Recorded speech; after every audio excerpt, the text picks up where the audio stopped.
Lembro de uma certa feita em um congresso, estava eu e a missionária Samira Santos, e ela disse uma coisa que eu nunca esqueci.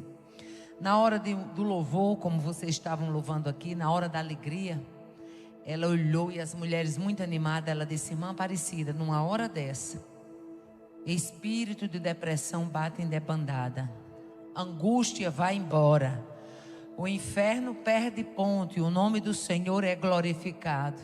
Aleluia. Esse é o entendimento que nós temos, que estamos celebrando a um Deus que é vivo, que reina e que tem todo o poder para fazer maravilhas. E o nome dele é Já. Aleluia. Muitas vezes você entra por essa porta transportando um problema, mas o Deus Já muitas vezes faz maravilhas, e quando você percebe, ele já tem feito. Aleluia. Amados de Deus, veio ao meu coração um texto, porém, nessa noite, o pastor Chico Chagas leu o Salmo 139. Eu sou apaixonada pelo Salmo 139. Por quê? Porque o livro de Salmos, a gente precisa ter um entendimento seguinte: os Salmos, eles eram uma espécie de louvor, eram cantados. Quando você vê salmos imprecatórios, você vai ver que Davi, geralmente ele estava reivindicando uma providência de Deus diante de uma determinada situação. Quando você vê cânticos de romagem, ou salmo de romagem, eram exatamente os salmos que os judeus usavam para sair do seu lugar para Jerusalém, e eles iam já adorando, já saíam das suas tribos, das suas tendas, com espírito de entendimento de que iam adorar. E eu gosto muito dos salmos, porém o Salmo 25 e o Salmo 139, para mim, eles são muito significativos. É difícil dizer qual é o salmo que a gente mais gosta, mas o Salmo 25, eu me lembro que ele me acompanhou numa época de um deserto muito grande, né? Então eu sou muito apaixonada pelo Salmo 25. Porém o Salmo 139, ele é um salmo onde Davi descortina exatamente este Deus onipresente, este Deus onipotente. E eu quero, em rápidas palavras, meditar com você no que foi lido nesta noite. Quando o Senhor usava, o salmista Davi dizia assim: Senhor, tu me sondas e me conheces. Aleluia. Tu conheces o meu assentar e o meu levantar. E de longe, diga comigo, é de longe, tu entendes o meu pensamento. Aleluia. Você está vizinho a alguém aí, mas ele não tem o poder de entender o teu pensamento. Mas o teu Deus conhece esse pensamento de longe. Oh, aleluia. Esse alguém que está sentado do teu lado, ele não sabe o que você estava pensando quando trocou de roupa, ele não sabe o que você pensou hoje de manhã, ele não sabe, mas Deus sabe o que você pensou desde a hora que você acordou, o que você pensou antes, o que você pensou quando chegou aqui, o que você vai pensar quando sair daqui. Oh, aleluia. Aí ele prossegue dizendo: tu me conheces, tu conheces o meu assentar e o meu levantar, cercas o meu andar e o meu deitar, e conheces todos os meus caminhos. Aleluia. Irmão, esse versículo de número 3, ele fecha a porta para todo julgamento. Temos um Deus que conhece todos os nossos caminhos. Aleluia.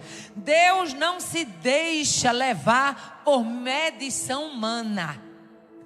Tem gente que ele chega na casa de Deus, ele vive uma vida cristã, mas é uma vida pautada numa fita métrica, mede uma coisa, mede outra, ele mede tudo, mede todos, mas não se mede. Mas nesta noite a palavra de Deus diz que nós temos um Deus que cerca o nosso andar, aleluia, e o nosso deitar, e conhece todos os meus caminhos. Aleluia. Glória a Deus. Deus conhece a tua trajetória. Aleluia. Deus conhece a tua história. Deus sabe as tuas fraquezas. Deus sabe a tua pequenez. Mas mesmo diante de todo esse conhecimento, Ele é um Deus que estende a mão Ai, andei a fé. Servimos a um Deus que estende a mão, um Deus de resgate. Oh, aleluia. E é isso que deixa muita gente pirado. Porque o homem quer que Deus meça como ele mede.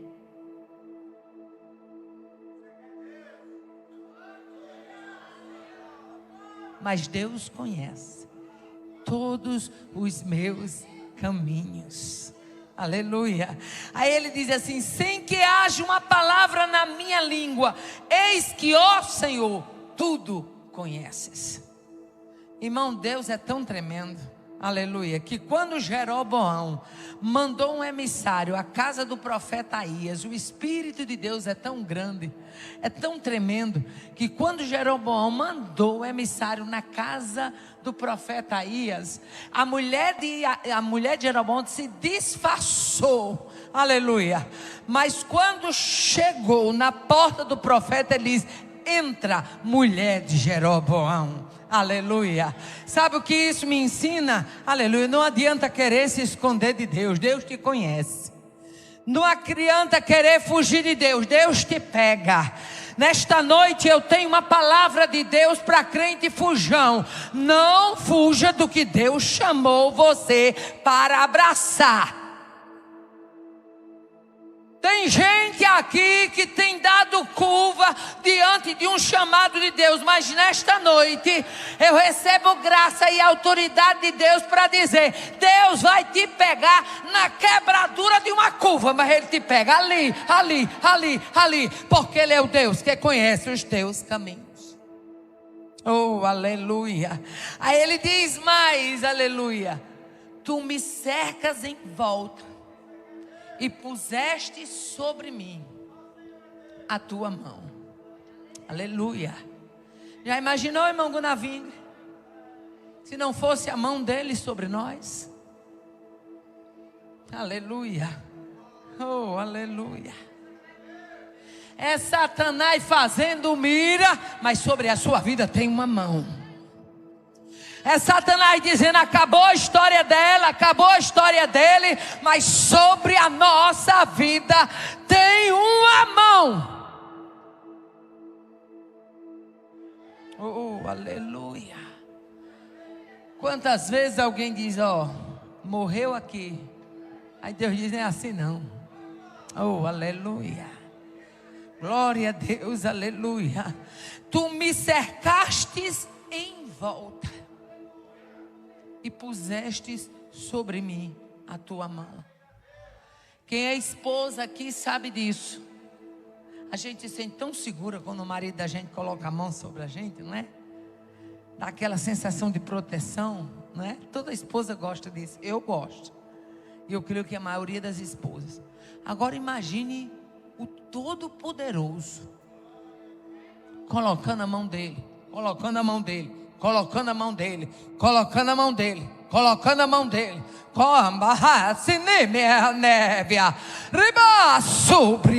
Você está passando uma luta no meio de uma parentela distanciada. E você tem dito: não estou mais conseguindo. Mas Deus nesta noite te diz: pensa na mão que está sobre a tua vida e caminha confiando nela. Tu me cercas em volta e puseste sobre mim a tua mão. Oh, aleluia. Deixa eu abrir aqui um parênteses, que quando eu abro um parênteses, Deus fala com alguém específico. Eu me lembro, há quase 33 anos atrás, eu recebi um convite para ir pregar no Abolição 4. E naquela época, os ônibus, eu não sei hoje, mas os ônibus paravam 10 horas da noite. E eu fui pregar. Fui eu e a irmã Nilza, uma irmã que morava na minha casa, me ajudava, era minha secretária, com minhas meninas. E aí, Joatan disse: você vai com Nilza? E eu fui. A gente foi de ônibus. E o resultado é que quando terminou o culto, eu estava certinha de que lá na congregação alguém vinha me deixar, mas não apareceu ninguém para deixar. E eu, muito tímida, A gente quando começa é muito tímido, né? Depois que a gente leva umas burdoadas da estrada, acho que a gente aprende as coisas. Aí ninguém mais faz o que fazia. E eu me lembro que eu fiquei com vergonha de dizer ao irmão que eu precisava que alguém viesse me deixar. E o resultado é que o culto terminou. E aquela coisa, os irmãos ficaram conversando. E quando eu cheguei na parada, peguei o ônibus, o último que tinha do Abolição para o centro. Mas o do centro para o Alto São Manuel eu já não consegui mais pegar. Aleluia. Eu estou dentro do contexto de uma mão estendida. Aleluia. E já era bem tarde quando a gente chegou no centro. E eu me lembro que a rua deserta, naquela ponte velha, a gente subindo ali. E eu me lembro que a irmã Nilza olhou para mim e disse assim: irmã, parecida que está deserto, o negócio está perigoso, viu? Eu disse: pô, não é? E a gente andou, e a ponte velha, vocês sabem que ela não dá para ir duas pessoas de lado, é uma na frente e outra atrás. E lá ia eu na ponte, quando de repente lá vem. Naquela noite Deus tinha me dado uma palavra sobre a proteção de Deus. Eu tinha pregado sobre a proteção de Deus. E muitas vezes a gente está pregando num tema e a gente não sabe que o inferno já está trabalhando para desmentir aquilo que a gente pregou. Mas quando você prega crendo no que a palavra diz, meu filho, dá nó em pingo d'água e Deus cumpre o que você pregou. E eu me lembro que eu ia na ponte e irmã Nilza vinha logo atrás. E de repente lá vinha um rapaz de bicicleta. A gente indo e ele vindo. Mas eu pensei, ele vem de bicicleta e ele vai descer e vai tomar o caminho dele. E o resultado é que ele não fez isso. Quando chegou perto, parecia assim que ele tinha batido numa parede invisível. É como se tivesse uma parede de acrílico. Ele bateu, que ele entortou o guidão. E quando ele entortou, irmã Nilza que estava atrás deu um grito. E quando eu olhei, irmã Nilza deu um grito porque aquele rapaz estava endemoniado naquela bicicleta. Ele endemoniou-se assim na frente da gente. Endemoniou, entortou o guidão. E eu quero aproveitar e dizer a pastor Chico que quando estiver passando esse trenzinho aqui, aproveita o trenzinho. E quando estiver endemoniado, bote eles para ver se eles têm essa alegria todinha para expulsar demônios, viu? Aproveite o trenzinho para ver se tem coragem, viu? Para ver se eles expulsam demônio. Aproveitar o trem, né? Para ver se expulsa demônio. E eu me lembro que quando ele entortou, que ele começou a babar, que a irmã Nilza deu um grito. Ela disse: o que é isso? Na mesma hora Deus me falou. Disse: demônio. E eu disse: irmã Nilza, é demônio. E a gente contornou e seguiu. Depois que a gente seguiu, a gente veio comentando dali da Ponte Velha até chegar na minha casa, que eu morava na época na Presidente Dutra, onde hoje é a Bismoto. A gente comentando, um Deus que guarda. O salmista Davi tinha razão de dizer: tu me cercas em volta e sobre mim puseste a tua mão. Era Saul caçando e Davi não era achado. Era Saul perseguindo, mas Deus não entregava Davi nas mãos de Saul. Sabe por que isso aqui? Aleluia. É porque quando você é cercado e quando você está debaixo da mão dele, meu filho, o inferno continuará investindo, continuará se levantando, mas você caminha debaixo do aval da glória de Deus. Oh, aleluia. Ele ficou tão impressionado com esse cuidado, que logo a seguir, no versículo 6, ele diz: tal ciência. Qual ciência? A ciência de saber o que eu penso. A ciência de saber o que eu vou falar antes mesmo de ter chegado na minha boca.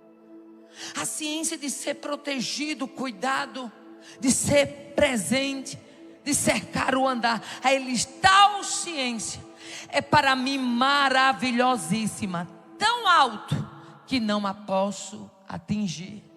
Oh, aleluia. Eu me lembro que naquela noite saiu eu e a irmã Nilza conversando do que tinha acontecido na ponte.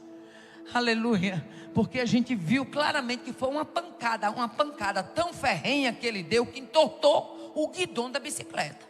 Você já viu uma pancada no nada entortar um guidão? Na minha frente eu não sei o que ia, mas eu sei que o que ia era potente para barrar todo investimento do inferno. Ei, nesta noite eu quero declarar debaixo da autoridade do nome de Jesus, que investimento do inferno será neutralizado.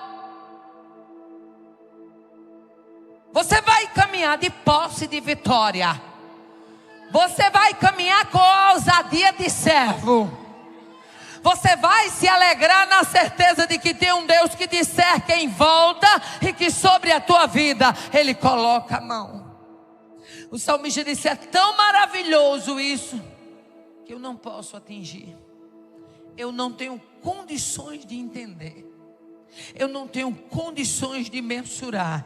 Aí ele prossegue: para onde me irei do teu espírito? Ou para onde fugirei da tua face? Se tu és um Deus que conhece o que eu penso, se tu és um Deus que sabe a palavra antes que ela chegue nos meus lábios, jamais eu posso me esconder de ti. Aleluia. Aí ele continua, mas eu quero chegar nesse versículo aqui. Aleluia. Versículo 13: pois possuíste o meu interior e entreteceste-me no ventre de minha mãe. Dá para você ver um projeto lá no ventre da tua mãe? E esse projeto era você. Oh, aleluia. Esse projeto era você, aleluia. Quando eu olho para mim, para minha história, e vejo que eu vim de um lar tradicionalmente católico, e vejo que aceitei a Jesus com 16 anos de idade, e já fazem 43 anos que eu estou com Ele, e pela bondade dEle, nunca me desviei nem um dia, aleluia, nem pensamento, para a glória do nome dEle, aleluia. Aí ele diz: eu te louvarei, porque de um modo terrível e maravilhoso eu fui formado. Aí eu me lembro de Eclesiastes 11:5: assim como tu não sabes qual o caminho do vento, nem como se formam os ossos no ventre da que está grávida, assim também não sabe as obras de Deus que faz todas as coisas. A ciência não tem capacidade de explicar como é que se cria osso dentro de uma placenta. Aí ele diz: um modo maravilhoso e terrível eu fui formado. Maravilhosas são as tuas obras, e a minha alma o sabe muito bem. Essa parte B do versículo 14, eu sempre costumo responder, falar, meditar nela, recitar ela, quando eu estou em alguma luta. É a luta truando e eu dizendo: Senhor, maravilhosas são as suas obras, e a minha alma o sabe muito bem. Mas que obras são essas? Olha para trás e veja o que Ele já fez, e você vai reconhecer que maravilhosas são essas obras, e a nossa alma o sabe muito bem. Nesta noite, Deus nos dá a oportunidade de olhar para trás, não com saudosismo pelo que deixamos, não com vontade de reaver alguma coisa que ficou lá atrás, mas para lembrar: maravilhosa são as suas obras, e a minha alma o sabe muito bem.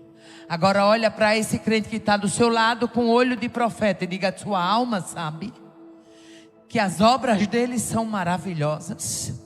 A sua alma sabe que as obras dele são grandiosas. A sua alma sabe que as obras dele são perfeitas. Portanto, nesta noite, aleluia, já me alonguei demais, mas cante com a alma de quem sabe que as suas obras são maravilhosas. Louve a Ele na confiança de que essas obras são maravilhosas. Você vai cantar aqui com a alegria de quem já atravessou o que você está passando. Você vai cantar hoje aqui com a certeza de que chegará do outro lado, porque maravilhosas são as suas obras, e a minha alma o sabe muito bem. Tudo que o inferno quer é que você não testifique, mas nesta noite Deus te dá graça e autoridade para dizer: as obras dele são maravilhosas, e a minha alma o sabe. Sabe o que é que o salmista estava dizendo? A minha alma conhece quem é esse Deus. A minha alma tem experiência do que esse Deus é capaz. Eu gosto muito do hino, se não me falha a memória, de Shirley Cavalhais, que ela diz: esse Deus é tremendo, forte e não falha, e para livrar o homem entra até em fornalha. Maravilhoso é, conselheiro, aleluia. E ela canta, eu não sei o restante, mas sei bem esse refrão: esse Deus é tremendo. Aguarda as obras maravilhosas. Canta com a alegria de quem já viu as obras maravilhosas. Caminha na certeza de que você vai vivenciar obras maravilhosas. Se alegra na certeza de que essas obras maravilhosas vão chegar à existência. Por quê? Porque a minha Bíblia e a sua Bíblia diz que Ele chama à existência coisas que não existem, como se elas já existissem. Viva o seu milagre, vislumbre o seu milagre, creia no seu milagre.